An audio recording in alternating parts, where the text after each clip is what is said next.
தமிழ்நாடு தவ்ஹீத் ஜமாத் மதுரை மாவட்டத்தில் பெண்கள் மற்றும் சிறுமிகள் மீதான பாலியல் வன்கொடுமைகளுக்கு எதிராக மாபெரும் விழிப்புணர்வு பேரணி தமிழகத்தில் தொடர்ந்து அரங்கேறி வரும் அத்துமீறல்கள் மற்றும் கொடூரமான கொலைகளை கண்டித்து பெண்களின் பாதுகாப்பை உறுதி செய்ய வலியுறுத்தி தமிழ்நாடு தவ்ஹீத் ஜமாத் சார்பில் மதுரை நெல்பேட்டி அண்ணா சிலையில் இருந்து ஊர்வலமாக தொடங்கி கிரைம் பிரான்ச் பகுதியில் ஊர்வலம் நிறைவடைந்து கண்டன கோஷங்கள் மற்றும் முழக்கங்கள் செய்தனர். இதில் சுமார் 500க்கும் மேற்பட்ட பெண்கள் உட்பட 1000க்கும் மேற்பட்டோர் கலந்து கொண்டனர்.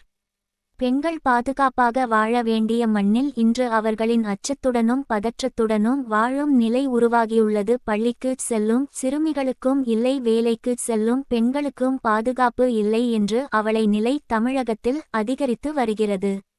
இந்த நிலை தொடர காரணம் என்ன என்பதை நாம் ஆழமாக சிந்திக்க வேண்டியுள்ளது. பாலியல் குற்றங்களில் ஈடுபடுபவருக்கு எதிரான சட்ட நடவடிக்கைகள் போதுமானதாக இல்லை, அவை மேலும் கடுமையாக்கப்பட வேண்டும். இத்தகைய குற்றங்களில் ஈடுபடுபவருக்கு எளிதில் ஜாமீன் கிடைக்கும் நிலை உள்ளது, இது கண்டிப்பாக மாற்றப்பட வேண்டும். பாலியல் வன்கொடுமை மற்றும் கொலை போன்ற கொடூர குற்றங்களில் ஈடுபடுபவருக்கு மரண தண்டனை வழங்கப்பட வேண்டும். அப்போதுதான் குற்றவாளிகள் மனதில் அச்சம் உருவாகும்.